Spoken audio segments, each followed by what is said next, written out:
It's time now for the news review of this bulletin.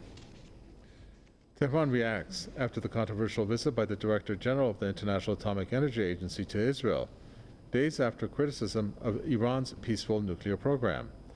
Iran's foreign ministry warns of further erosion of the agency's credibility, while its Director General kept silent on Israel's secret nuclear arsenal. The ministry spokesman Saeed Khatibzadeh says this questions the IAEA's impartiality. Iran is one of the signatories to the Non-Proliferation Treaty. Israel, however, has never signed up to the treaty that aims to ensure the civilian use of the nuclear technology.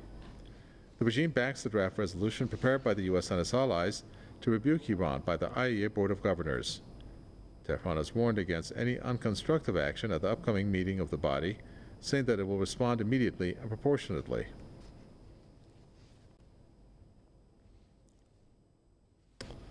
Daniel Lazar is a journalist and author who joins us from New York. We also have Marcus Papadopoulos, who's a historian, political analyst, and author who joins us from London. Welcome to you both. Daniel Lazar, first over to you. Well, obviously this visit that the IAEA Director General made and met with Bennett goes against all the norms of what should be occurring, especially at this stage, when it comes to the whole notion of the possessor of nuclear weapons and the ones who are accusing the other of going after it. So, what would you do if you were Iran? What would I do if I was Iran? That's a good question.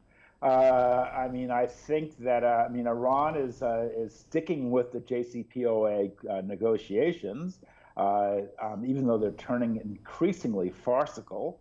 But Iran obviously feels that there's a benefit to staying at the table. At a certain point, Iran, though, will have to wash its hands of the entire affair and walk away. I mean, this is just becoming, it's ridiculous. Israel has something like 200 nuclear warheads. It is not a party to the Non-Proliferation Treaty. Iran was abiding by the JCPOA, was punished by the U.S. because it was abiding by the JCPOA, was slapped with massive sanctions, and it's being threatened more because now it figures that it has a right under the JCPOA, given that the U.S. has walked away from negotiations, to begin a re-enriching uranium. Meanwhile, the U.S.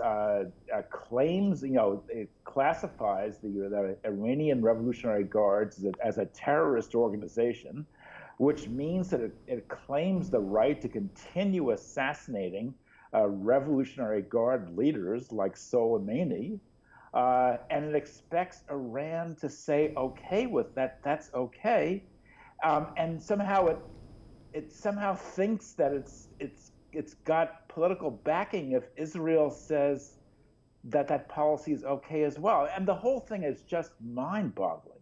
It's so absurd, and it's farcical. I'm really at a loss for words.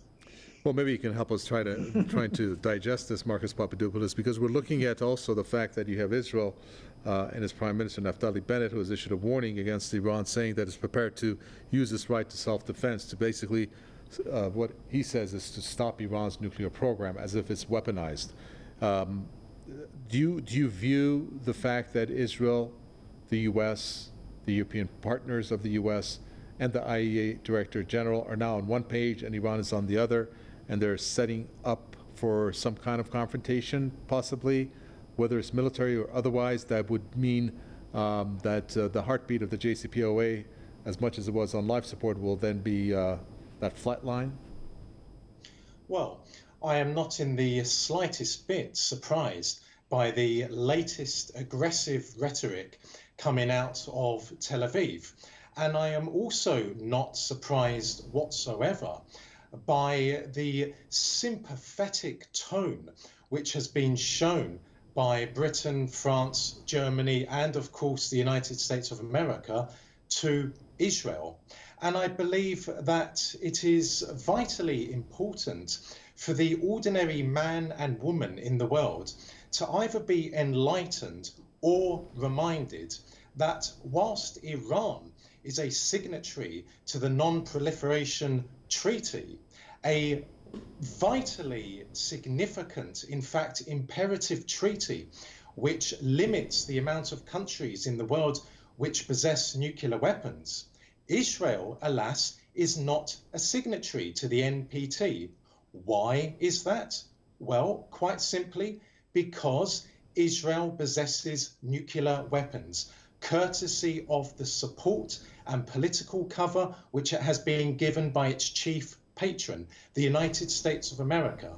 So people across the world, in all four corners of the world, need to seriously reflect on that actuality, that Israel, a very aggressive and expansionist state, has nuclear weapons in what is the most dangerous, the most volatile region of the world. And we also need some history when it comes to this matter. Why did the Soviet Union develop an atomic bomb? Well, in response to America having developed an atomic bomb.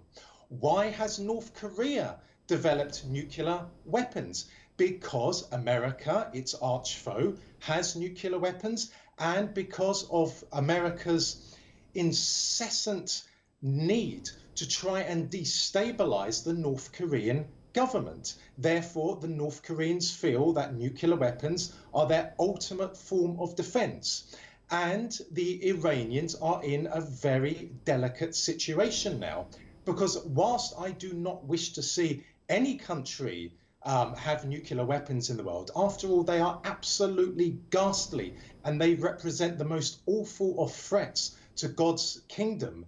If the Iranians one day do decide that the threat posed to them by both Israel and America is so dangerous that it compels them to develop nuclear weapons, I would blame for that America and Israel. We have to press Israel to abandon its nuclear weapons, and we have to see the Europeans adhere to adhere completely to the JCPOA, and we need to somehow revitalize the JCPOA. The JCPOA is very important in trying to usher in a degree of peace and stability in the Middle East. But alas, the Europeans are simply demonstrating that they are only independent on paper. In reality, they are simply vassal states of the United States of America. Well, if we want to take a look at the Board of Governors meeting that's upcoming, a lot is going to be riding on that, Daniel Lazar, and I'm curious as to what will happen if a resolution is issued against Iran, because all the fingers are pointing to that scenario, at least so far, at this point. What kind of, well, Iran has said it's definitely going to have a reaction to that, but I'm wondering if that would mean the end of these revival talks. Well, it could very well. I mean, the problem for Iran is that if it walks away from the negotiations, if it pulls the plug on these absolutely farcical proceedings, the next step could be war. And Iran, of course, wants to avoid that and wants to, prevent things from going completely out of control. So that's why Iran is staying with the negotiations, even though, as I said, they're more and more farcical by the day. So Iran is faced with some grim choices. But I agree with your responsibility for this law on Israel, and especially the United States. And the United States has created this situation. I'm struck. I mean, Joe Biden is planning to go to Riyadh, Saudi Arabia, to beg the Saudis to increase their oil production, so that he'll have a better chance of faring well in the upcoming midterm elections in November. At the same time, the U.S. prevents Iran from selling. All the U.S. has to do is agree to the JCPOA, stop its ridiculous demands regarding the Revolutionary Guard, and allow Iran to sell its oil. And that will be a very powerful deflationary move. But the U.S. can't do that. It's on a death trip. Okay. So looking at the way that Israel has presented itself much more forcefully not that it really shied away from it. I forget what year I can go back to when Israel has demonized Iran and accused Iran of pursuing not a civilian nuclear program. What is your reading, Marcus Papadopoulos, into this larger presence of Israel when it comes to the revival talks? Well, let's just be clear about something. No country and no government in the world is an angel, but the audacity of the Israeli state to demonize Iran is really quite breathtaking when we consider that the Israelis treated wounded Al-Qaeda fighters in Israeli hospitals, fighters who had been wounded in action against the Syrian Army, and when Israel on a routine basis violates the airspace and maritime waters of both Lebanon and Syria, and on how many occasions has Israel invaded Lebanon?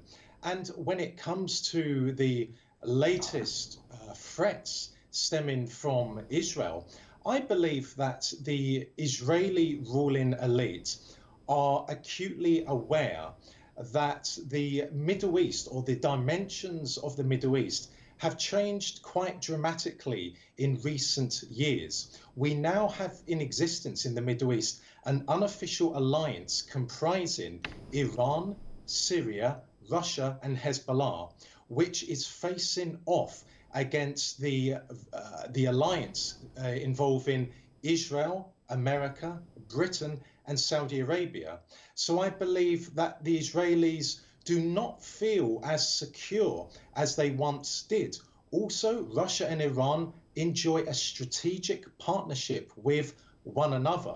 So I believe that as we currently discuss the matter, the Israelis are intensifying their threats against Iran because they do not feel as secure as they once did. And therein lies a very dangerous situation, because should, as the other guest said, Iran walk away from the discussions, then it is more than conceivable that Israel could take some sort of military action.